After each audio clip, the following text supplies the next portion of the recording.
ಈಗ ನೋಟಿಂಗ್ ಅಥವಾ ಟಿಪ್ಪಣಿ ಇದು ಬಹು ಮುಖ್ಯ. ಫೈಲ್ ಓಪನ್ ಮಾಡಬೇಕಾದ್ರೆ ನೋಟಿಂಗ್ ಯಾವ ರೀತಿ, ಅದು ಒಂದು ಕಲೆ. ಸುಮ್ಮನೆ ನೋಟಿಂಗ್ ಬರ್ಕೊಂಡು ಹೋಗೋದಲ್ಲ. ಅದು ನೋಟಿಂಗ್ ಮುಂದಿನ ಹಂತದ ಅಧಿಕಾರಿಗಳಿಂದ ಹಿಡಿದು ಎಲ್ಲ ಹಂತದವರೆಗೆ ಅವರಿಗೆ ಅದು ಓದಿದಾಗ ಅವ್ರಿಗೂ ಅದು ಒಂಥರ ಇಂಟ್ರೆಸ್ಟ್ ಇರಬೇಕು ಓದೋದಕ್ಕೆ. ಇದು ಏನಪ್ಪ, ಇದು ಯಾರಪ್ಪ, ಇದು ಭಾಷೆನೂ ಸರಿ ಇಲ್ಲ ಅನ್ನೋದು ಬೇಡ, ಅಥವಾ ಯಾವ ಶೈಲಿನಲ್ಲಿ ಅಟೆಂಡ್ ಮಾಡಿದ್ದಾರೆ ಅನ್ನೋದನ್ನು.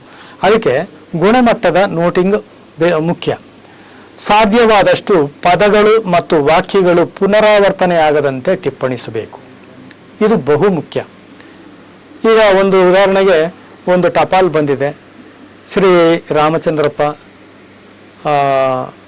ವರ್ಗಾವಣೆ ಕೋರಿಕೆ ಕೊಟ್ಟಿದ್ದಾರೆ. ಶ್ರೀ ರಾಮಚಂದ್ರಪ್ಪ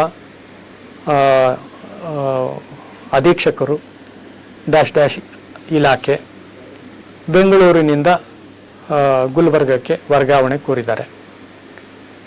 ಆ ವರ್ಗಾವಣೆ ಕೋರಿದಂತಹ ಆ ನೋಟಿಂಗ್ ನೀವು ಹಾಕುವಾಗ, ನೋಟಿಂಗ್ ಬರೆಯುವಾಗ ಪ್ರತಿಯೊಂದು ಕಡೆ ಮತ್ತೆ ರಾಮಚಂದ್ರಪ್ಪ ಅಧೀಕ್ಷಕರು ಈ ಥರ ಪುನರಾವರ್ತನೆ ಆಗದಂತೆ ನೋಡಿಕೊಂಡು, ಅದಕ್ಕೆ ಬದಲು ಇಲ್ಲಿ ನಾವು ಸಾಮಾನ್ಯವಾಗಿ ಸಚಿವಾಲಯದಲ್ಲಿ ಸದರಿಯವರು ಒಂದು ಕಡೆ ಮಾತ್ರ, ಎಲ್ಲಾದರೂ ಒಂದು ಕಡೆ ಮಾತ್ರ ಶ್ರೀ ರಾಮಚಂದ್ರಪ್ಪ ಅಂತ ಬಂದ ಮೇಲೆ ಸದರಿಯವರು ಅಂತ ಹೇಳ್ಬೋದು. ಕಚೇರಿ ಭಾಷೆ ಪದಗಳನ್ನು ಬಳಸಬೇಕು.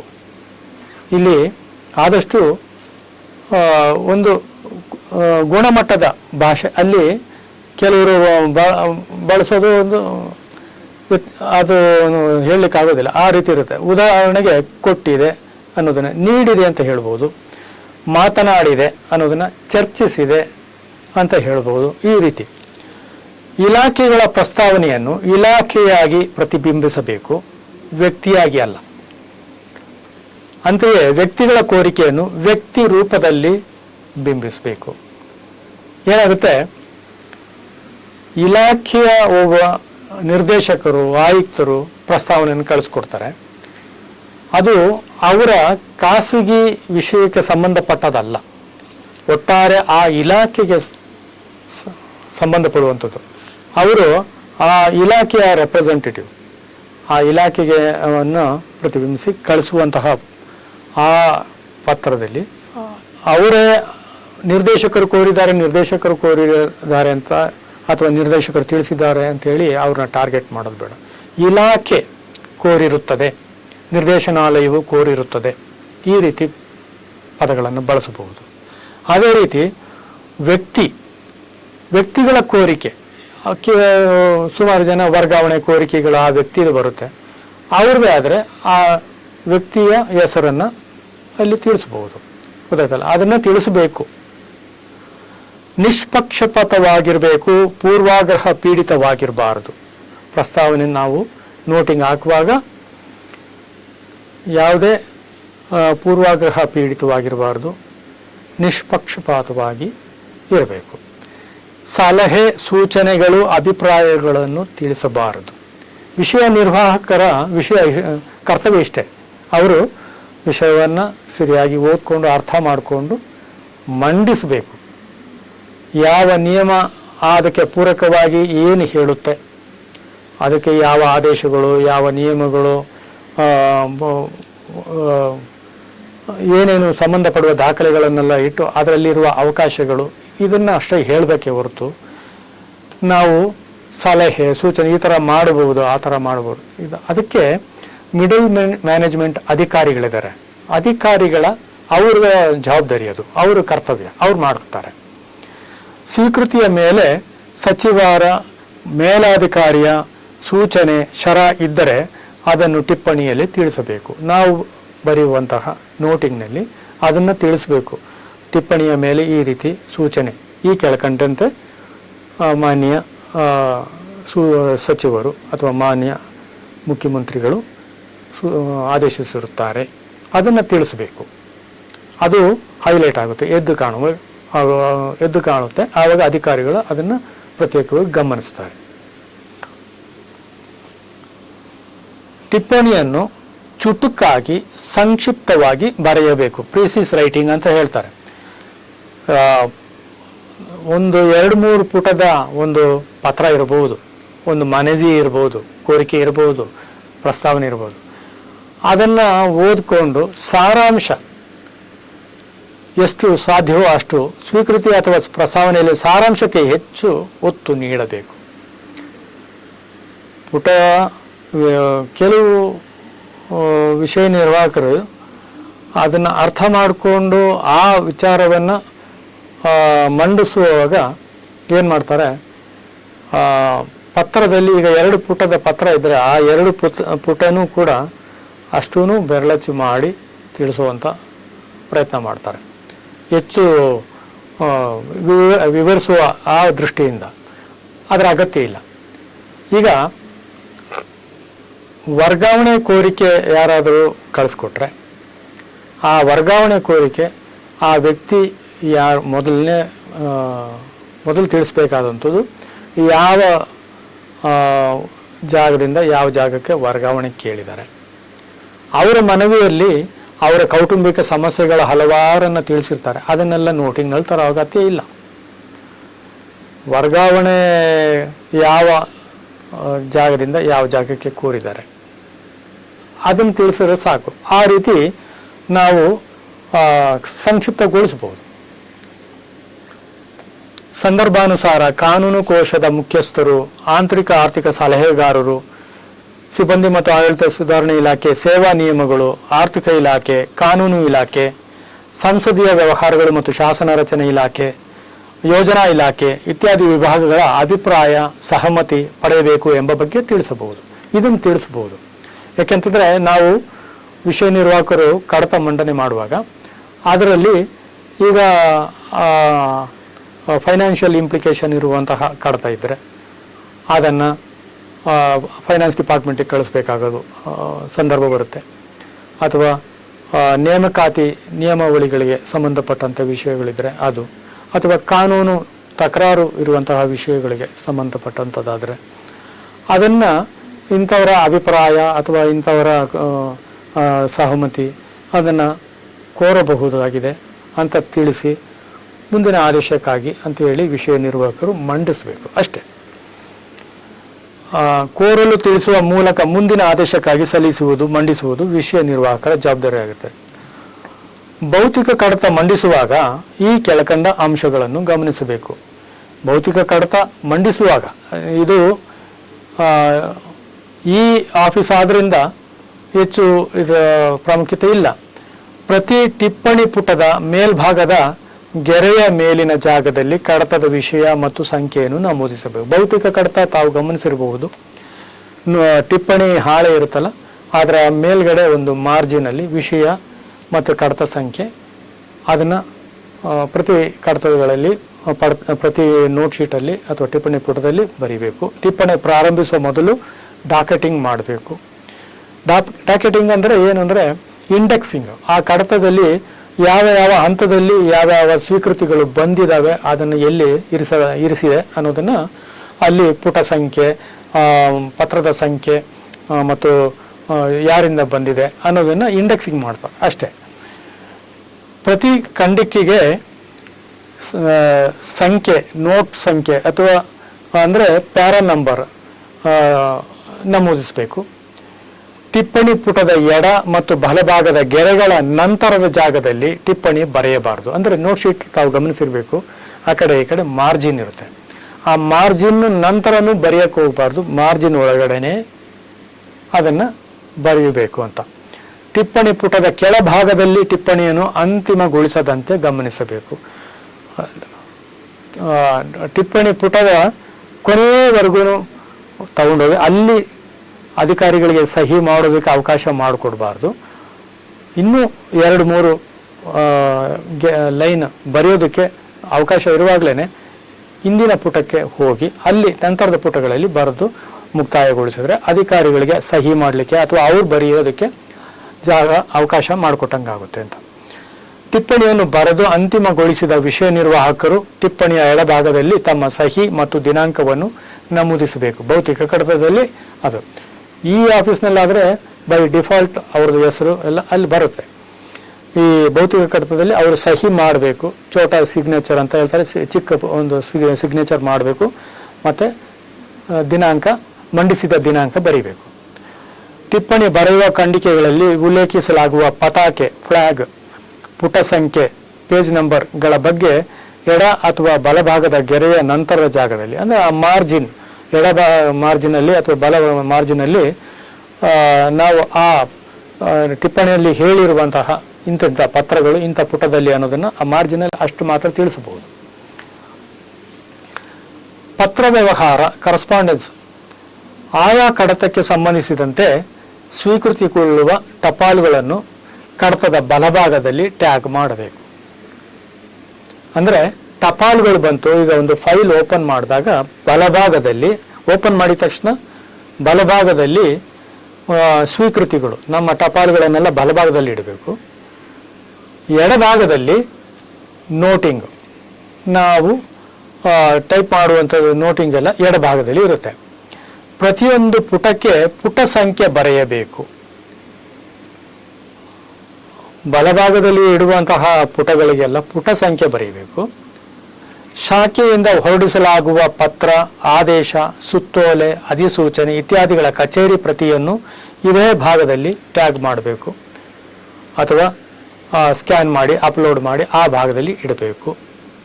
ಇದೇ ಭಾಗದಲ್ಲಿ ಇಡಲಾಗುವ ಯಾವುದೇ ಪುಸ್ತಕ ರೂಪದಲ್ಲಿ ಇರುವ ಸ್ವೀಕೃತಿಗೆ ಪುಟ ಸಂಖ್ಯೆಗೆ ಬದಲಾಗಿ ಪತಾಕೆ ಅಥವಾ ಫ್ಲಾಗ್ ಎಂದು ನಮೂದಿಸಬಹುದು. ಭೌತಿಕ ಕಡತದಲ್ಲಿ ತಾವು ಗಮನಿಸಿರಬಹುದು, ದೊಡ್ಡ ದೊಡ್ಡ ದಪ್ಪ ಗಾತ್ರದ ರೆಕಾರ್ಡ್ಗಳೆಲ್ಲ ಇರುತ್ತೆ. ಅದಕ್ಕೆಲ್ಲ ಪುಟ ಸಂಖ್ಯೆ ಬರೆಯೋದು ಕಷ್ಟ ಆಗುತ್ತೆ.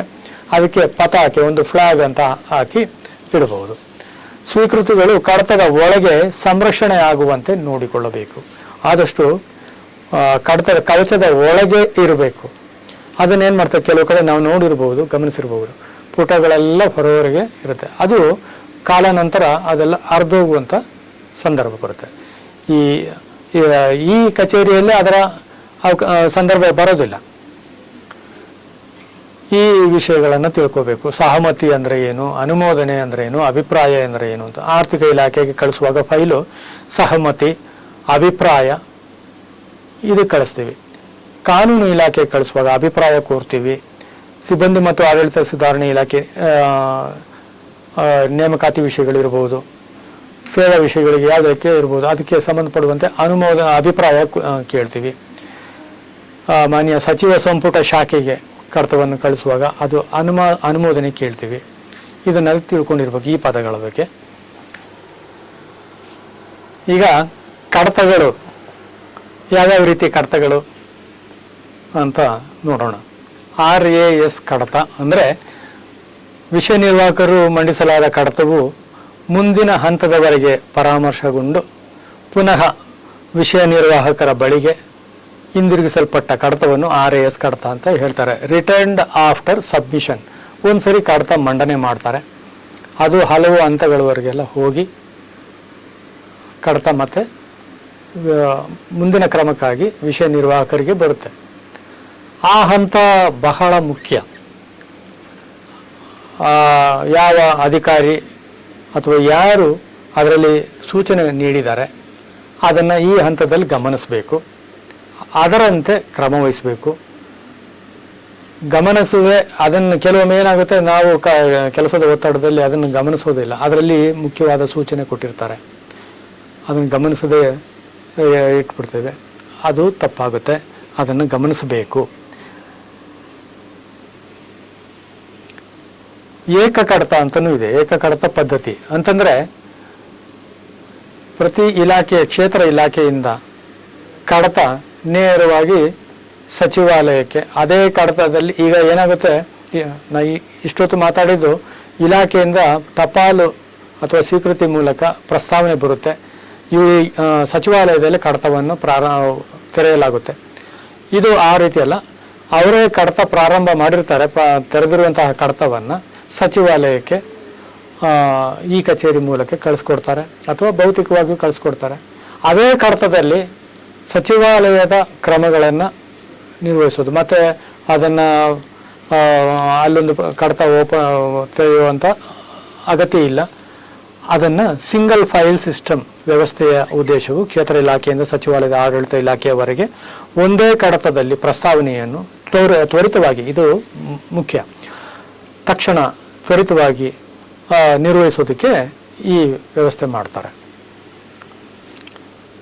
ಕರೆ ಪುಸ್ತಕ ಅಂದರೆ ಏನೂ ಇಲ್ಲ, ತೆರೆಯಲಾಗಿರುವ ಕಡತದಲ್ಲಿ ಯಾವುದೇ ಮಾಹಿತಿಯನ್ನು ಮತ್ತೊಂದು ಕಚೇರಿಯಿಂದ ಪಡೆಯಲು ಕೋರಿರುವ ಸಂದರ್ಭದಲ್ಲಿ ಅವುಗಳ ನಿರೀಕ್ಷಣೆಯಲ್ಲಿ ಅಂತಹ ಕಡತವನ್ನು ಅನಗತ್ಯವಾಗಿ ವಿಷಯ ನಿರ್ವಾಹಕರ ಬಳಿ ಇಡುವ ಬದಲಿಗೆ ಕರೆ ಪುಸ್ತಕಕ್ಕೆ ತೆಗೆದುಕೊಳ್ಳುವುದು.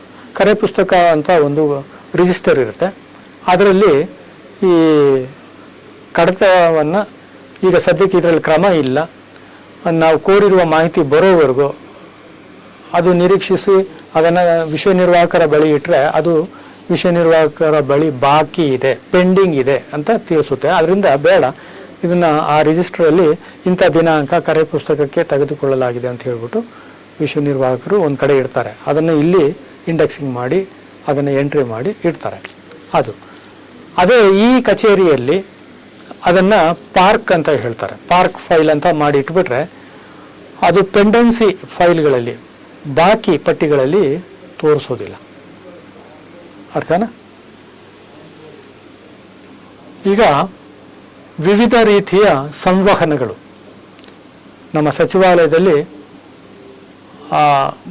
ಸಾಮಾನ್ಯವಾಗಿ ಈ ಲೆಟರ್ ಕಮ್ಯುನಿಕೇಷನ್ ಇರ್ಬೋದು, ಗೌರ್ಮೆಂಟ್ ಆರ್ಡರ್ ಇರ್ಬೋದು, ಈ ರೀತಿಯೆಲ್ಲ ಇದೆ. ಸರ್ಕಾರದ ಪತ್ರ, ಗೌರ್ಮೆಂಟ್ ಲೆಟರ್, ಕರ್ನಾಟಕ ಸರ್ಕಾರದ ನಡವಳಿಗಳು, ನಾವೇನು ಜಿಒ ಅಥವಾ ಸರ್ಕಾರದ ಆದೇಶ ಅಂತ ಏನು ಹೇಳ್ತೀವಿ ಅದು ಸರಿಯಾಗಿ ಹೇಳಬೇಕು ಅಂತಂದರೆ ಪ್ರೊಸೀಡಿಂಗ್ಸ್ ಆಫ್ ದಿ ಗೌರ್ಮೆಂಟ್ ಅಥವಾ ಕರ್ನಾಟಕ ಸರ್ಕಾರದ ನಡವಳಿಗಳು. ಅದು ನಂತರ ಅಧಿಸೂಚನೆ, ನೋಟಿಫಿಕೇಷನ್ನು, ಅಧಿಕೃತ ಜ್ಞಾಪನ, ಅಫಿಷಿಯಲ್ ಮೆಮೊರ್ಯಾಂಡಮ್, ಅನಧಿಕೃತ ಟಿಪ್ಪಣಿ, ಯುಒ ನೋಟ್ ಅಥವಾ ಅನ್ಅಫಿಷಿಯಲ್ ನೋಟ್, ಅರೆ ಸರ್ಕಾರಿ ಪತ್ರ ಅಥವಾ ಡಿಒ ಲೆಟರ್ ಅಥವಾ ಡೆಮಿ ಅಫಿಷಿಯಲ್ ಲೆಟರ್, ಸಭಾ ಸೂಚನಾ ಪತ್ರ, ಮೀಟಿಂಗ್ ನೋಟಿಸ್, ಹಿಂಬರಹ ಎಂಡಾರ್ಸ್ಮೆಂಟ್, ತಿದ್ದುಪಡಿ, ಸೇರ್ಪಡೆ, ತಿದ್ದುಪಡಿ ಕಾರಿಜೆಂಡಮ್, ಸೇರ್ಪಡೆ ಅಡೆಂಡಮ್, ನೆನಪೋಲೆ, ರಿಮೈಂಡರ್, ಟೆಲೆಕ್ಸ್, ಫ್ಯಾಕ್ಸ್, ಟೆಲಿಗ್ರಾಮ್ ಇವು ಪ್ರಸ್ತುತ ಬಳಕೆಯಲ್ಲಿಲ್ಲ. ಉಳಿದಂತೆ ಇದೆಲ್ಲ ಸಾಮಾನ್ಯವಾಗಿ ಸಚಿವಾಲಯದಲ್ಲಿ ಬಳಸುವಂತಹ ಅಥವಾ ಸಂವಹನಗಳು ಇವೆಲ್ಲ. ಲಿಂಕ್ ಫೈಲ್, ಅಟ್ಯಾಚ್ ಫೈಲ್, ಜೋಡಣೆ ಕಡತ. ಈಗ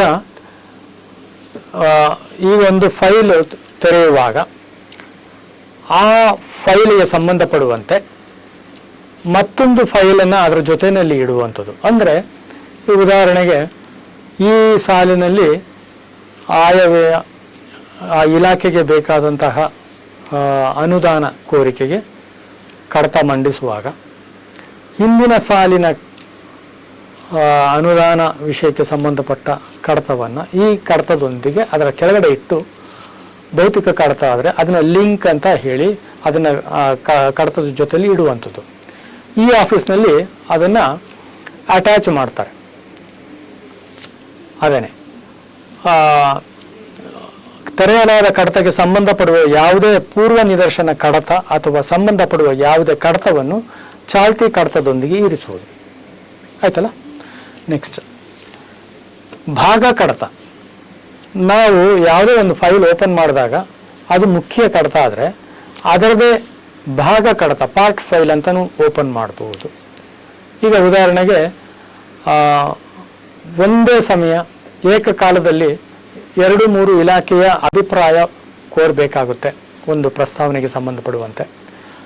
ಒಂದು ಇಲಾಖೆಗೆ ಕಡತವನ್ನು ಕಳಿಸಿ ಅಭಿಪ್ರಾಯ ಕೋರಿ ಅಲ್ಲಿಂದ ಅಭಿಪ್ರಾಯ ಬಂದು ಮತ್ತೊಂದು ಇಲಾಖೆಗೆ ಕಳಿಸಿ ಅದರ ಅಭಿಪ್ರಾಯ ಪಡೆದು ಈ ರೀತಿ ಪಡೆಯುವಾಗ ಕಾಲ ವಿಳಂಬ ಆಗುತ್ತೆ. ಅದಕ್ಕೆ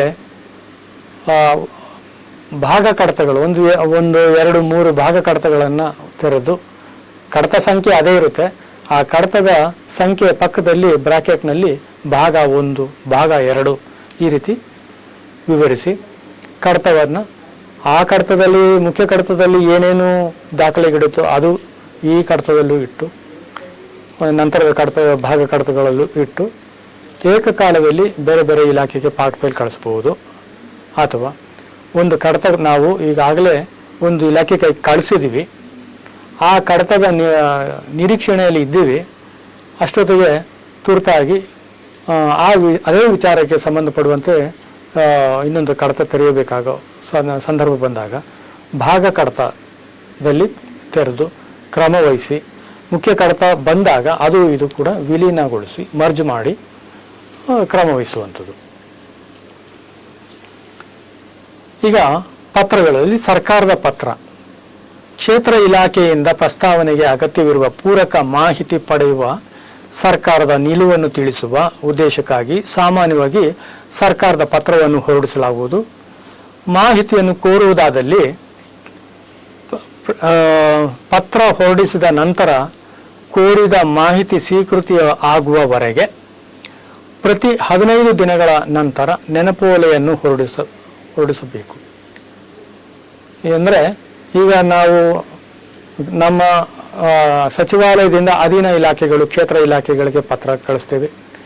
ಪತ್ರದ ಮುಖೇನ ಒಂದು ಮಾಹಿತಿ ಕೇಳ್ತೀವಿ. ಆ ಮಾಹಿತಿ ಬರೋದಕ್ಕೆ ವಿಳಂಬ ಆಗ್ಬೋದು. ಆದರೆ ಇಲ್ಲಿ ವಿಷಯ ನಿರ್ವಾಹಕರು ಅಲ್ಲಿವರೆಗೂ ಕಡತದಲ್ಲಿ ಕ್ರಮ ವಹಿಸದೇ ಇರಬಾರದು. ಒಂದು ಪತ್ರ ಹೊರಡಿಸಿ ಮಾಹಿತಿ ಕೋರಿದ ಮೇಲೆ ಒಂದು 15 ದಿವಸಕ್ಕೆ ಒಂದು ನೆನಪೋಲೆ ಕಳಿಸಬೇಕು. ಪತ್ರಗಳನ್ನು ಅಧೀನ ಕಾರ್ಯದರ್ಶಿಯರವರು ಸಹಿ ಮಾಡುತ್ತಾರೆ. ಇಲಾಖೆಯ ಆ ಪತ್ರದಲ್ಲಿ ಮುಖ್ಯವಾಗಿ ಏನೇನು ಇರಬೇಕು ಅನ್ನೋದ್ರ ಬಗ್ಗೆ, ಇಲಾಖೆಯ ಹೆಸರು, ನಾವು ಕಳಿಸುವ ಇಲಾಖೆಯ ಹೆಸರು, ಇದು ಇವರಿಂದ ಅಂತಂದರೆ ಯಾವ ಇಲಾಖೆಯಿಂದ ನಾವು ಕಳಿಸ್ತಾ ಇದ್ದೀವಿ, ಯಾವ ಇಲಾಖೆಗೆ ಕಳಿಸ್ತಾ ಇದ್ದೀವಿ, ಈ 2 ಇಲಾಖೆಗಳ ವಿಳಾಸ ಇರುತ್ತೆ, ಪತ್ರದ ಸಂಖ್ಯೆ ಇರುತ್ತೆ, ದಿನಾಂಕ ಇರುತ್ತೆ, ಪತ್ರ ಕಳಿಸುವವರ ಪದನಾಮ, ವಿಳಾಸದಾರನ ಪದನಾಮ, ಇಲಾಖೆ ಮತ್ತು ವಿಳಾಸ ಅಥವಾ ಗೌರವ ಸೂಚಕ ಪದ. ಇದು ಅಂತಂದರೆ ಈಗ ಮೇಲ್ಗಡೆ ಪತ್ರ ಸಂಖ್ಯೆ, ಬಲಭಾಗದಲ್ಲಿ ಆ ಇಲಾಖೆ, ಕಳಿಸುವ ಇಲಾಖೆಯ ಒಂದು ವಿಳಾಸ, ಅನಂತರ ಯಾರಿಂದ ಕಳಿಸ್ತಾ ಇದ್ದೀವಿ ಅವರ ಆ ಇಲಾಖೆಯ ಮುಖ್ಯಸ್ಥರು ಯಾರು. ಈಗ ಉದಾಹರಣೆಗೆ ಶಿಕ್ಷಣ ಇಲಾಖೆ ಇರ್ಬೋದು, ಶಿಕ್ಷಣ ಇಲಾಖೆಯ ಮುಖ್ಯಸ್ಥರು, ಅಪರ ಮುಖ್ಯ ಕಾರ್ಯದರ್ಶಿ, ಉನ್ನತ ಶಿಕ್ಷಣ ಇಲಾಖೆ, ಆ ಥರ ಅಡ್ರೆಸ್ ಇದ್ದರೆ ಆ ಅಡ್ರೆಸ್ಸಿನ ರಿಂದ ಮತ್ತು ಯಾರಿಗೆ ಕಳಿಸ್ತಾ ಇದ್ದೀವಿ, ನಿರ್ದೇಶಕರು, ತಾಂತ್ರಿಕ ಶಿಕ್ಷಣ ನಿರ್ದೇಶಕರು, ಅಲ್ಲಿಗೆ ಅವರಿಗೆ ಕಳಿಸ್ತಾ ಇದ್ದೀವಿ. ಆಮೇಲೆ ಮಾನ್ಯರೇ, ವಿಷಯ, ಉಲ್ಲೇಖ, ಈ ಥರದ ಇದೆಲ್ಲ ಬರುತ್ತೆ. ಇದೆಲ್ಲ ಈ ಸರ್ಕಾರದ ಪತ್ರವನ್ನು ಸಾಮಾನ್ಯವಾಗಿ ಅಂಡರ್ ಸೆಕ್ರೆಟರಿ ಸೈನ್ ಮಾಡ್ತಾರೆ, ಕಳಿಸ್ಕೊಡ್ತಾರೆ. ಅನಧಿಕೃತ ಟಿಪ್ಪಣಿ, ಸಚಿವಾಲಯದಲ್ಲಿನ ಇತರ ಇಲಾಖೆಗಳಿಗೆ, ಇಲಾಖೆಯಲ್ಲಿನ ಇತರೆ ಇಲಾಖೆಗಳಿಗೆ ಆಂತರಿಕವಾಗಿ ಪತ್ರ ವ್ಯವಹಾರ ನಡೆಸುವುದನ್ನು ಅನಧಿಕೃತ ಟಿಪ್ಪಣಿ ಮೂಲಕ ನಡೆಸಲಾಗುತ್ತದೆ. ಅಂದರೆ ಇದು ಬೇರೆ ಎಲ್ಲೂ ಇಲ್ಲ.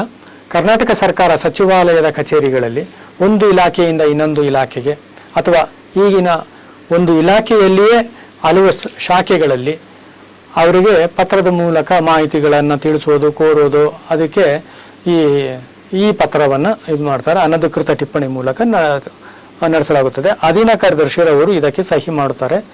ಇದಕ್ಕೂ ನೆನಪೋಲೆ ಕಳುಹಿಸುವ ರೀತಿ ಒಂದೇ ಆಗಿರುತ್ತದೆ.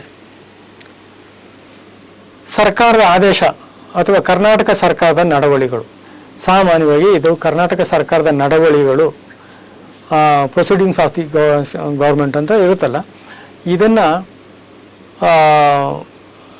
ಅಧೀನ ಕಾರ್ಯದರ್ಶಿಯವರು ಸಹಿ ಮಾಡ್ತಾರೆ.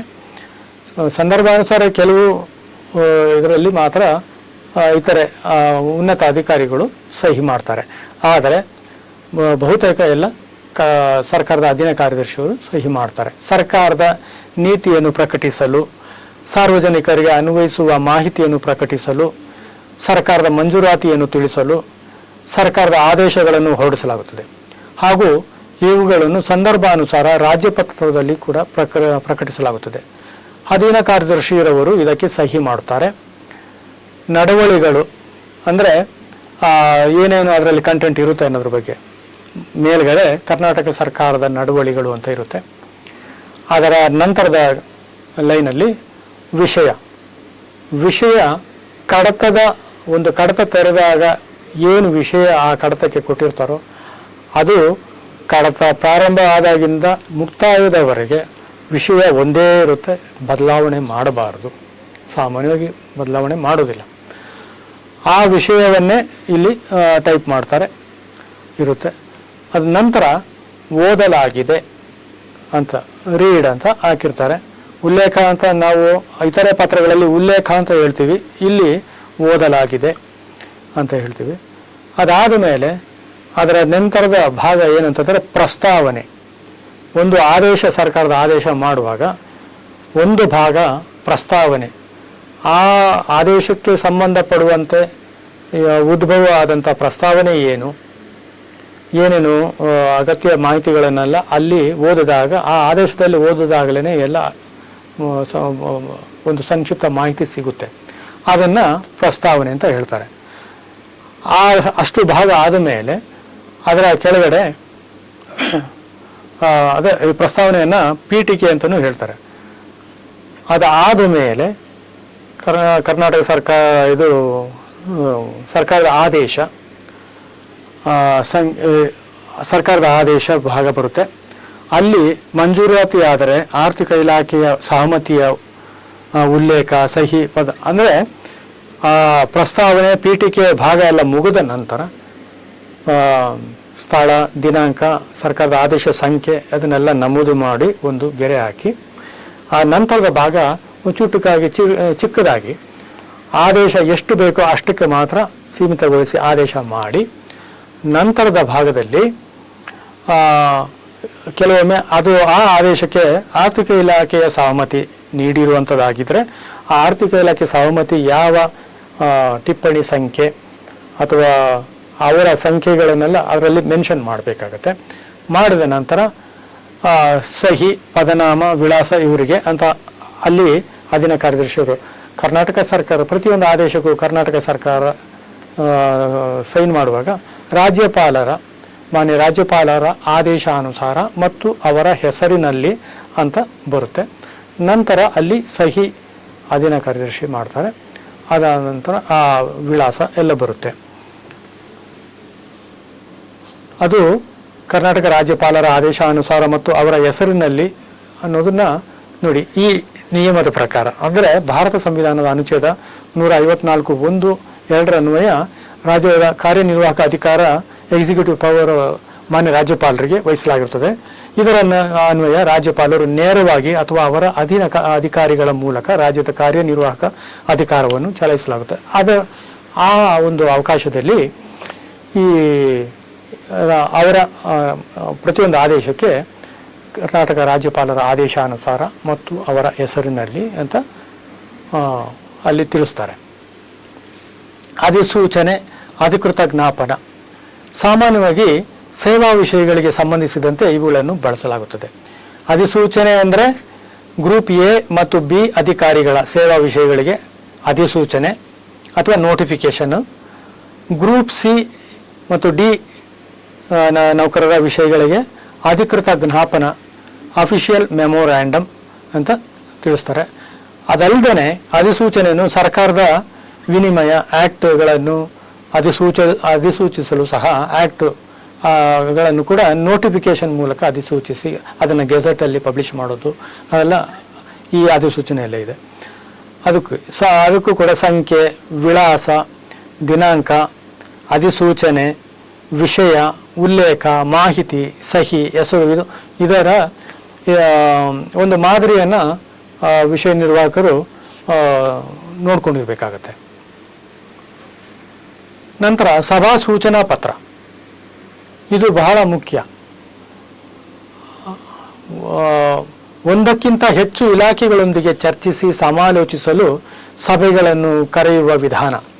ಅಧೀನ ಕಾರ್ಯದರ್ಶಿ ಅಥವಾ ಇಲಾಖಾ ಮುಖ್ಯಸ್ಥರು, ಅಧಿಕಾರಿಗಳು ಅಥವಾ ಅಥವಾ ಮಾನ್ಯ ಮುಖ್ಯಮಂತ್ರಿಗಳು, ಸಚಿವರು, ಅವರ ಆಪ್ತ ಕಾರ್ಯದರ್ಶಿಗಳು ಇದನ್ನು ಸಹಿ ಮಾಡ್ತಾರೆ. ಇದರಲ್ಲಿ ಏನಾಗುತ್ತೆ ಅಂತಂದರೆ ಮುಖ್ಯವಾಗಿ ಸಭೆ ದಿನಾಂಕ ತಿಳಿಸ್ಬೇಕು, ಸಭೆ ಎಲ್ಲಿ ನಡೆಯುತ್ತೆ ಅದನ್ನು ತಿಳಿಸ್ಬೇಕು, ಸಮಯ ತಿಳಿಸ್ಬೇಕು, ಯಾರ ಅಧ್ಯಕ್ಷತೆಯಲ್ಲಿ ಅನ್ನೋದನ್ನು ತಿಳಿಸ್ಬೇಕು. ಇದನ್ನೆಲ್ಲ ತಿಳಿಸಿ ತುರ್ತಾಗಿ ಸಭೆ ಸೂಚನಾ ಪತ್ರವನ್ನು ಹೊರಡಿಸೋದಿದ್ರೆ ಅದನ್ನು ಗಮನಿಸಬೇಕು, ಅದರ ಪ್ರಕಾರ ಕ್ರಮ ವಹಿಸಬೇಕಾಗುತ್ತೆ. ಅರೆ ಸರ್ಕಾರಿ ಪತ್ರ ಸಚಿವಾಲಯದಲ್ಲಿ ಉಪಕಾರ್ಯದರ್ಶಿ ಮತ್ತು ಮೇಲಿನ ಹಂತದ ಅಧಿಕಾರಿಗಳು ಈ ಪತ್ರದ ಮಾದರಿಯನ್ನು ಬಳಸ್ತಾರೆ. ಕೋರಿದ ಮಾಹಿತಿಗಳನ್ನು ಇಲಾಖೆಗಳು ಒದಗಿಸಲು ವಿಳಂಬ ನೀತಿಯನ್ನು ಅನುಸರಿಸುವಾಗ ಆ ಆಶಾಪತ್ರದ ಮೂಲಕ ಅಂದರೆ ಅರೆ ಸರ್ಕಾರಿ ಪತ್ರದ ಮೂಲಕ ಆ ಇಲಾಖೆಯ ಮೇಲಧಿಕಾರಿಗಳ ನೇರ ಗಮನವನ್ನು ಸೆಳೆಯುವುದು ಒಂದು ಉದ್ದೇಶವಾಗಿರುತ್ತದೆ. ಅಲ್ಲದೆ ಅಧಿಕಾರಿಗಳು ಇಲಾಖೆಗೆ ಸಂಬಂಧಿಸಿದಂತೆ ಪರಸ್ಪರ ಪತ್ರ ವ್ಯವಹಾರವನ್ನು ಈ ವಿಧಾನದಲ್ಲಿ ನಡೆಸುತ್ತಾರೆ. ಈಗ ಆಗಲೇ ಹೇಳಿದ ಸರ್ಕಾರದ ಪತ್ರದ ಮೂಲಕ ಕ್ಷೇತ್ರ ಇಲಾಖೆಗಳಿಂದ ಮಾಹಿತಿಯನ್ನು ಕೋರ್ತೀವಿ. ಆ ಮಾಹಿತಿ ಕೋರಿ ಒಂದು 15 ದಿವಸ ಆದಮೇಲೆ ನಾವು ನೆನಪೋಲೆ ಕಳಿಸ್ತೀವಿ, ಅದಕ್ಕೂ ಉತ್ತರ ಬರಲಿಲ್ಲ, ಮಾಹಿತಿ ಬರಲಿಲ್ಲ. ಇನ್ನೊಂದು 15 ದಿವಸ ಆದಮೇಲೆ ಇನ್ನೊಂದು ನೆನಪೋಲೆ ಕಳಿಸ್ತೀವಿ.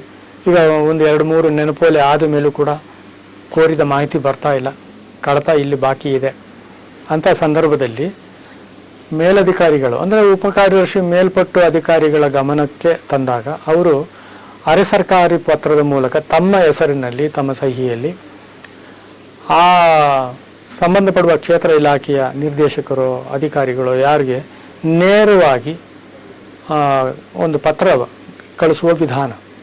ಈ ಥರ ಇಂತಹ ಮುಖ್ಯ ಪತ್ರದಲ್ಲಿ ಅಥವಾ ನಂತರದ ನೆನಪೋಲೆಗಳಲ್ಲಿ ಈ ಮಾಹಿತಿಯನ್ನು ಕೋರಿ ನಿಮಗೆ ಪತ್ರ ಕಳಿಸಲಾಗಿತ್ತು, ಈವರೆಗೂ ಕೋರಿದ ಮಾಹಿತಿ ಬಂದಿಲ್ಲ, ಅದನ್ನು ಕಳಿಸ್ಕೊಡಿ ಅಂತ ಅಧಿಕಾರಿಗಳಿಂದ ಅಧಿಕಾರಿಗಳ ಗಮನಕ್ಕೆ ನೇರವಾಗಿ ಬಂದಾಗ ಅದು ತ್ವರಿತವಾಗಿ ಅವರು ಅಲ್ಲಿ ಕ್ರಮ ತಗೊಂಡು ಕೋರಿದ ಮಾಹಿತಿಯನ್ನು ಕಳಿಸೋ ವ್ಯವಸ್ಥೆ ಇದೆ. ಇದು ಅಲ್ಲದೆ ಒಂದು ಅಧಿಕಾರಿ ಇನ್ನೊಂದು ಇಲಾಖೆಯ ಅಧಿಕಾರಿಗೆ ನೇರವಾಗಿ ಅಂದರೆ ಆಗಲೇ ನಾನು ಹೇಳಿದೆ ಲಕೋಟೆ ತೆರೆಯುವಾಗ ಅಧಿಕಾರಿಗಳು ಅವರ ಹೆಸರಿಗೆ ಬಂದಂತಹ ಲಕೋಟೆಗಳನ್ನು ತೆರೆಯಬಾರ್ದು, ಆ ಅಧಿಕಾರಿಗಳು ತೆರೆಯಬೇಕು ಅಥವಾ ಅವರ ಆಪ್ತ ಶಾಖೆಯವರು ತೆರೆಯಬೇಕು ಅಂತ ಹೇಳಿದ್ನಲ್ಲ, ಇದೇ ಉದ್ದೇಶ. ಅಲ್ಲಿ ಈ ಅರೆ ಸರ್ಕಾರಿ ಪತ್ರ ಯಾರ ಹೆಸರಿಗೆ ಬರೆದಿರ್ತಾರೋ ಅವರು ಅಧಿಕಾರಿಗಳು ಅದನ್ನು ತೆರೀತಾರೆ. ಅವರ ಗಮನಕ್ಕೆ ತರೋದು ವಿಚಾರಗಳು ಯಾವುದಾರು ಇದ್ದರೆ ಅರೆ ಸರ್ಕಾರಿ ಪತ್ರದಲ್ಲಿ ಅದನ್ನು ತಿಳಿಸ್ತಾರೆ. ಹಿಂಬರಹ ಕೋರಿಕೆ ಸಲ್ಲಿಸುವ ವ್ಯಕ್ತಿಗಳಿಗೆ, ನೌಕರರಿಗೆ ಹಾಗೂ ಇಲಾಖೆಗಳಿಗೆ ಉತ್ತರಿಸುವಾಗ ಹಿಂಬರಹದ ಮೂಲಕ ತಿಳಿಸಲಾಗುತ್ತದೆ.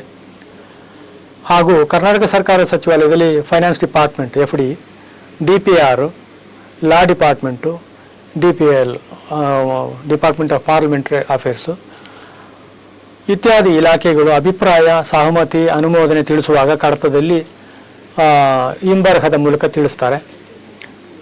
ಅಂದರೆ ಈಗ ಕೋರಿಕೆ ಹಿಂಬರಹ ಯಾರಾದರೂ ಒಂದು ವ್ಯಕ್ತಿ ವರ್ಗಾವಣೆ ಕೋರಿಕೆ ಕೊಡ್ತಾರೆ ಅಥವಾ ಅವರ ಮುಂಬಡ್ತಿಗೆ ಕೋರಿಕೆ ಕೊಡ್ತಾರೆ, ನಮ್ಮ ಸರ್ಕಾರಿ ನೌಕರರಾದರೆ, ಅಥವಾ ಏನೋ ಒಂದು ಮನವಿ ಕೊಟ್ಟಿರ್ತಾರೆ, ಅವರಿಗೆ ನಾವು ಹಿಂಬರಹದ ಮೂಲಕ ತಿಳಿಸ್ತೀವಿ, ಎಂಡಾರ್ಸ್ಮೆಂಟ್ ಅಂತ ಹೇಳ್ತೀವಿ. ಅದು ಅದೇ ರೀತಿ ಇಲಾಖೆ, ಪ್ರತಿಯೊಂದು ಇಲಾಖೆ ಫೈನಾನ್ಸ್ ಡಿಪಾರ್ಟ್ಮೆಂಟಿಗೆ ಕಡತ ಕಳಿಸುವಾಗ ಅದರಲ್ಲಿ ನಾವೇನು ಕೋರಿರ್ತೀವಿ ಅದಕ್ಕೆ ಅವರು ಸ್ಪಂದಿಸಿ ಅವರ ಒಂದು ಹಿಂಬರಹದ ಮೂಲಕ ನಮ್ಮ ಕಡತದಲ್ಲಿ ಅದನ್ನು ಇಟ್ಟು ತಿಳಿಸ್ತಾರೆ. ಇದಕ್ಕೆ ನಿಮ್ಮ ಪ್ರಸ್ತಾವನೆಗೆ ಅಥವಾ ನಿಮ್ಮ ಕಡತದಲ್ಲಿ ಕೋರಿರುವುದಕ್ಕೆ ಪ್ರಸ್ತಾವನೆಗೆ ಸಹಮತಿ ನೀಡಿದೆ ಅಥವಾ ಅಭಿಪ್ರಾಯ ಈ ರೀತಿ ತಿಳಿಸಿದೆ ಅನ್ನೋದು ಅವರು ತಿಳಿಸ್ತಾರಲ್ಲ, ಅದು ಹಿಂಬರಹ. ಅದರಲ್ಲಿ ಕೂಡ ಸಂಖ್ಯೆ, ಇಲಾಖೆ, ವಿಳಾಸ, ದಿನಾಂಕ, ಹಿಂಬರಹ, ವಿಷಯ, ಉಲ್ಲೇಖ, ಇದು ಎಂಡಾರ್ಸ್ಮೆಂಟ್ ಕೊಡೋದಾದರೆ, ವ್ಯಕ್ತಿಗೆ ಒಂದು ಪತ್ರದ ಮೂಲಕ ಕೊಡೋದಾದರೆ ಇದೆಲ್ಲ ಬರುತ್ತೆ. ಸುತ್ತೋಲೆ ಅಥವಾ ಸರ್ಕ್ಯುಲರ್ ಅಂತ ಹೇಳ್ತಾರೆ. ಇದರ ರಚನೆ ಸರ್ಕಾರದ ನಡವಳಿ, ಅಧಿಕೃತ ಜ್ಞಾಪನ, ಸಾಮಾನ್ಯ ಪತ್ರಗಳಿಗೆ ಇಂಥ ಅದು ಭಿನ್ನವಾಗಿದೆ. ಒಂದೇ ವಿಷಯವನ್ನು ಏಕಕಾಲಕ್ಕೆ ಅನೇಕರಿಗೆ ತಿಳಿಸಲು ಸಂಬಂಧಪಡುವ ಅನೇಕ ಅಧಿಕಾರಿಗಳಿಗೆ, ವ್ಯಕ್ತಿಗಳಿಗೆ, ಇಲಾಖೆಗಳಿಗೆ ಕಳಿಸಲಾಗುತ್ತದೆ. ವಿಷಯವು ಗೌಪ್ಯವಿದ್ದಲ್ಲಿ ಸಂಬಂಧಪಡುವ ಅವರಿಗೆ ಗೌಪ್ಯವಾಗಿಯೂ ಈ ಪ್ರಕಾರವಾಗಿ ತಿಳಿಸಲಾಗುತ್ತದೆ. ನಿಯಮಗಳು ಕಾರ್ಯಕ್ರಮಗಳು, ಸೂಚನೆಗಳು ಅನುಷ್ಠಾನಗೊಳಿಸಲು ಯಾವುದೇ ಗೊಂದಲ, ಅನುಮಾನ ಉಂಟಾದ ಸಂದರ್ಭದಲ್ಲಿ ಸೂಕ್ತ ಸ್ಪಷ್ಟೀಕರಣ, ಮಾರ್ಗದರ್ಶನಗಳನ್ನು ಸುತ್ತೋಲೆ ಮುಖಾಂತರ ತಿಳಿಸಲಾಗುತ್ತದೆ. ಸರ್ಕ್ಯುಲರ್ ಮುಖಾಂತರ. ತಿದ್ದುಪಡಿ ಅಥವಾ ಕಾರಿಜೆಂಡಮ್, ಸೇರ್ಪಡೆ ಅಥವಾ ಅಡೆಂಡಮ್.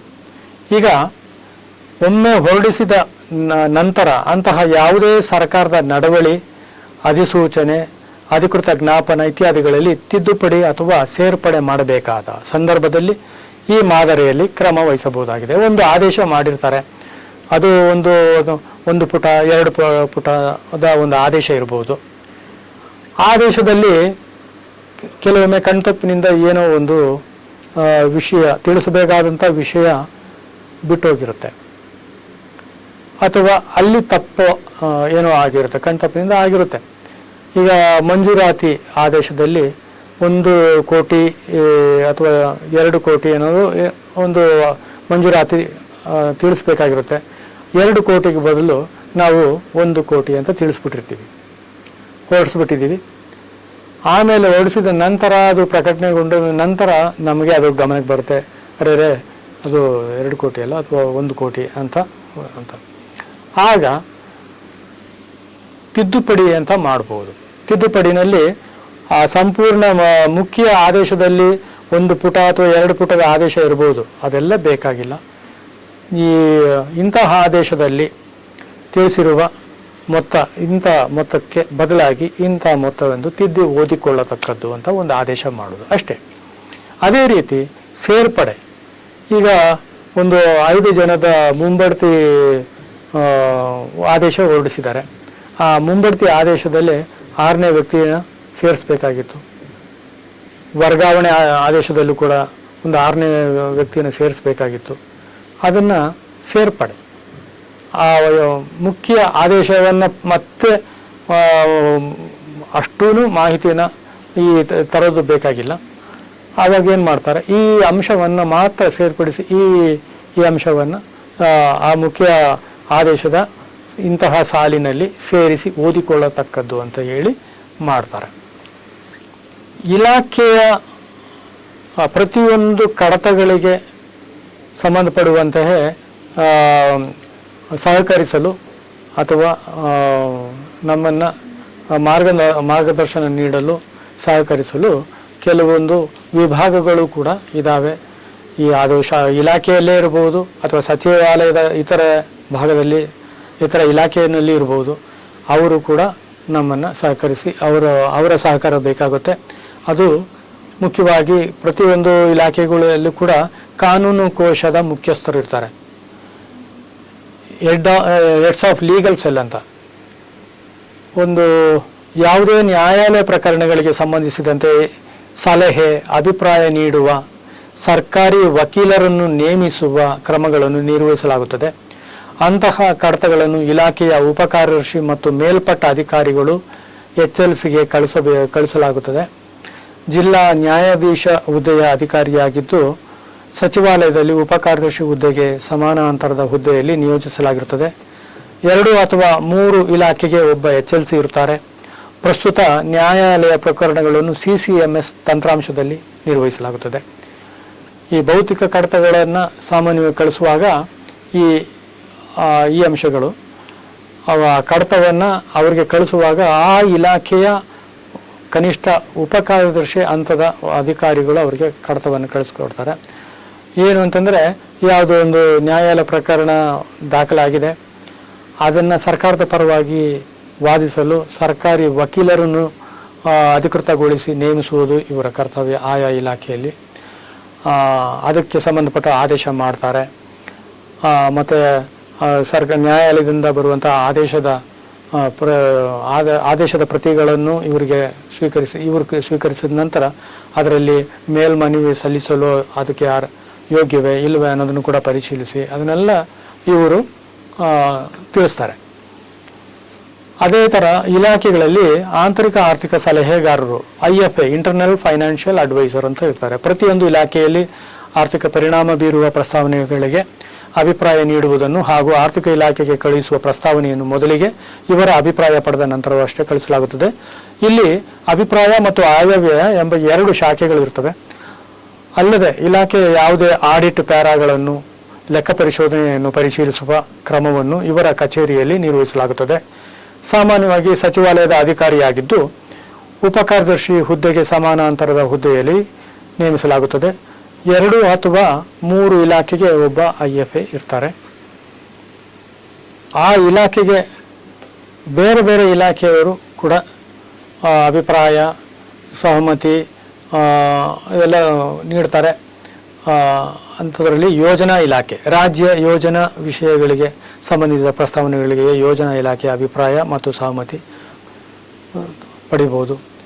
ಕಾನೂನು ಇಲಾಖೆಗೆ ಸಂಬಂಧಪಡುವಂತೆ ನ್ಯಾಯಾಲಯ ಪ್ರಕರಣಗಳಿಗೆ, ಕಾನೂನು ವಿಷಯಗಳಿಗೆ ಸಂಬಂಧಿಸಿದಂತೆ ಕೈಗೊಳ್ಳಬೇಕಾದ ಕ್ರಮಗಳಿಗೆ ಸಲಹೆ ಮತ್ತು ಅಭಿಪ್ರಾಯಗಳನ್ನು ಈ ಇಲಾಖೆಯಿಂದ ಪಡೆಯಬಹುದಾಗಿದೆ. ಉದಾಹರಣೆಗೆ ನ್ಯಾಯಾಲಯಗಳ ಆದೇಶಗಳನ್ನು ಜಾರಿಗೊಳಿಸಲು ಉಂಟಾಗುವ ತೊಡಕುಗಳು ಸಂದರ್ಭಗಳಲ್ಲಿ ಅವರಿಗೆ ಅಲ್ಲಿ ಕಳಿಸ್ಕೊಟ್ರೆ ಇಂತಿಂಥ ಕೆಲವು ಕೆಲವು ಸೈಟೇಷನ್ಸು, ನ್ಯಾಯಾಲಯದ ಆದೇಶಗಳು ಯಾವ್ಯಾವುದ ಇರಬಹುದು ಪ್ರಕರಣಗಳನ್ನು ಉಲ್ಲೇಖಿಸಿ ಅವರು ನ್ಯಾಯಾಲಯ ಆದೇಶದಲ್ಲಿ ಇಂತಿಂಥ ಅಭಿಪ್ರಾಯ ಇದೆ, ಇದರ ಪ್ರಕಾರ ಪರಿಶೀಲಿಸಿ ನೀವು ಕ್ರಮ ಕೈಗೊಳ್ಳಬಹುದು ಅಂತ ಹೇಳಿ ಕೊಡ್ತಾರೆ.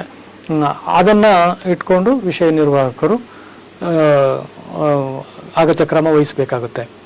ಅದೇ ರೀತಿ ಸಿಬ್ಬಂದಿ ಮತ್ತು ಆಡಳಿತ ಸುಧಾರಣೆ ಇಲಾಖೆ ಸೇವಾ ನಿಯಮಗಳು, ರಾಜ್ಯ ಸರ್ಕಾರಿ ನೌಕರರ ಸೇವಾ ವಿಷಯಗಳಿಗೆ ಸಂಬಂಧಿಸಿದ ಯಾವುದೇ ಪ್ರಸ್ತಾವನೆಗಳಲ್ಲಿ ಕೈಗೊಳ್ಳಬೇಕಾದ ಕ್ರಮಗಳ ಬಗ್ಗೆ ಸಂದೇಹಗಳು ಮತ್ತು ಸ್ಪಷ್ಟತೆಯ ಅಗತ್ಯವಿದ್ದಲ್ಲಿ ಸ್ಪಷ್ಟೀಕರಣ ಎಲ್ಲ ಕೇಳಬಹುದು. ಅಂತಹ ಕಡತಗಳನ್ನು ಅಭಿಪ್ರಾಯ ಕೋರಿ ವಿಭಾಗಕ್ಕೆ ಕಳಿಸಲಾಗುತ್ತದೆ. ಈ ಇಲಾಖೆಯು ಸೇವಾ ವಿಷಯಗಳಿಗೆ ಸಂಬಂಧಿಸಿದ ಕಾಲಕಾಲಕ್ಕೆ ನಿಯಮಗಳನ್ನು, ಆದೇಶಗಳನ್ನು, ಸುತ್ತೋಲೆಗಳನ್ನು ಹೊರಡಿಸುವ ಕಾರಣ ಅಂತಹ ಸೂಚನೆಗಳನ್ನು ಪಾಲಿಸುವ ಕುರಿತು ಅಭಿಪ್ರಾಯವನ್ನು ಸಹ ಕೋರಬಹುದಾಗಿದೆ.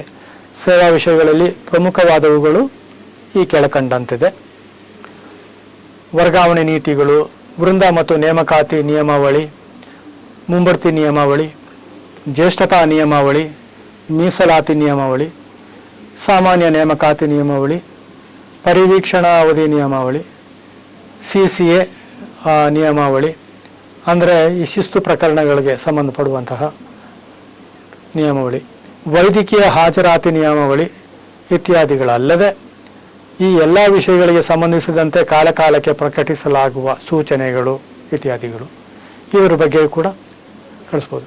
ಇಲ್ಲಿ ಏನಾಗುತ್ತೆ, ಇದೊಂದು ಗಮನಿಸಬೇಕು, ಇಲಾಖೆಗಳಲ್ಲಿನ ಬೇರೆ ವಿಭಾಗಗಳು HLC ಅಥವಾ IFAಗೆ ಕಳಿಸೋದಾದರೆ ಇಲಾಖೆಯ ಅಧೀನ ಉಪಕಾರ್ಯದರ್ಶಿಗಳ ಹಂತದ ಅಥವಾ ಅವರ ಮೇಲ್ಪಟ್ಟ ಅಧಿಕಾರಿಗಳ ಮುಖಾಂತರ ಕಡತವನ್ನು ಕಳಿಸ್ತೀವಿ. ಆದರೆ ಇದು ಬೇರೆ ಇಲಾಖೆನೇ ಆಯಿತು.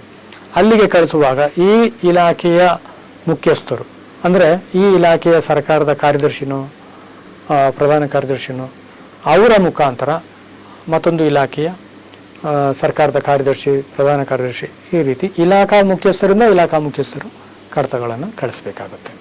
ಈಗ ಆರ್ಥಿಕ ಇಲಾಖೆಯ ಸಹಮತಿ ಅಥವಾ ಅಭಿಪ್ರಾಯ. ಯಾವುದೇ ಪ್ರಸ್ತಾವನೆಗೆ ಆರ್ಥಿಕ ಪರಿಣಾಮ ಇದ್ದಲ್ಲಿ ಇಲಾಖೆಗಳಿಗೆ ಅಗತ್ಯವಿರುವ ಅನುದಾನ ಇತ್ಯಾದಿಗಳಿಗೆ ಆರ್ಥಿಕ ಇಲಾಖೆಯ ಸಹಮತಿ ಕೋರಿ ಕಡತವನ್ನು ಕಳಿಸಲಾಗುತ್ತದೆ. ಆರ್ಥಿಕ ಇಲಾಖೆಯ ಅಭಿಪ್ರಾಯದ ಅಗತ್ಯವಿರುವ ಪ್ರಸ್ತಾವನೆಗಳಿಗೆ ಅಭಿಪ್ರಾಯ ಕೋರಿ ಕಡತವನ್ನು ಕಳಿಸಲಾಗುತ್ತದೆ. ಉದಾಹರಣೆಗೆ KCSR ನಿಯಮಾವಳಿಯ ಯಾವುದೇ ನಿಯಮಾವಳಿಯ ಅನ್ವಯ ಕೈಗೊಳ್ಳಬೇಕಾದ ಪ್ರಸ್ತಾವನೆಗೆ ಅಭಿಪ್ರಾಯ ಕೋರಲಾಗುತ್ತದೆ. ಆದ್ದರಿಂದ ಅನುಮೋದನೆ, ಅಭಿಪ್ರಾಯ ಮತ್ತು ಸಹಮತಿ ಪದಗಳನ್ನು ಸಂದರ್ಭಕ್ಕೆ ಅನುಸಾರವಾಗಿ ಬಳಸಬೇಕಾಗುತ್ತೆ. ಸಹಮತಿ ಅಂದರೆ ಏನು? ಇಲ್ಲಿ ವಿಷಯ ನಿರ್ವಾಹಕರು ಈ ಪದಗಳನ್ನು ಅದರ ಅರ್ಥ ಸರಿಯಾಗಿ ತಿಳ್ಕೊಂಡು ಕಡತವನ್ನು ಅಲ್ಲಿಗೆ ಕಳಿಸ್ಬೇಕಾಗುತ್ತೆ. ಏನಾಗುತ್ತೆ, KCSR ಸೇವಾ ವಿಷಯಗಳಿಗೆ ಸಂಬಂಧಪಡುವಂತೆ KCSR ಅದು ಆರ್ಥಿಕ ಇಲಾಖೆಯ ಸುಪರ್ದಿಯಲ್ಲಿ ಇರುವಂಥದ್ದು. ಅದಕ್ಕೆ ಸಂಬಂಧಪಡುವಂಥ ಯಾವುದೇ ಗೊಂದಲ ಇದ್ದರೆ ಸ್ಪಷ್ಟೀಕರಣ ಕೋರೋದಕ್ಕೆ, ಅಭಿಪ್ರಾಯ ಕೋರೋದಕ್ಕೆ ನಾವು ಕೇಳುತ್ತೇವೆ. ಆವಾಗ ಅಲ್ಲಿ ಅಭಿಪ್ರಾಯ ಅಥವಾ ಸ್ಪಷ್ಟೀಕರಣ ಕೋರಿದೆ ಅಂತ ಕೋರಿ ಕಡತವನ್ನು ಕಳಿಸ್ಬೇಕು. ಅದೇ ಯಾವುದಾದ್ರೂ ನೇಮಕಾತಿ ನೀವು ಇಲಾಖೆಯಲ್ಲಿ ನೇಮಕಾತಿ ಮಾಡೋದಾದರೆ ಅದಕ್ಕೆ ತಗಲುವಂಥ ಆರ್ಥಿಕ ವೆಚ್ಚ ಅದಕ್ಕೆ ಸಹಮತಿ ಕೊಡಬೇಕಾಗುತ್ತೆ ಆರ್ಥಿಕ ಇಲಾಖೆ. ಅದಕ್ಕೆ ನೀವು ಫೈಲನ್ನು ಅಲ್ಲಿಗೆ ಕಳಿಸುವಾಗ ಅದರಲ್ಲಿ ನೀವು ಸಹಮತಿ ಕೊಡಬೇಕು, ಅಲ್ಲಿ ಅಭಿಪ್ರಾಯ ಅಲ್ಲ, ಅದನ್ನು ಕರೆಕ್ಟಾಗಿ ತಿಳ್ಕೊಳ್ಬೇಕಾಗುತ್ತೆ. ಅದೇ ರೀತಿ ಅನುಮೋದನೆ ಕೋರಬೇಕಾಗುತ್ತೆ, ಅದನ್ನು ಗಮನಿಸಬೇಕು. ವಂದನೆಗಳು, ನಮಸ್ಕಾರ.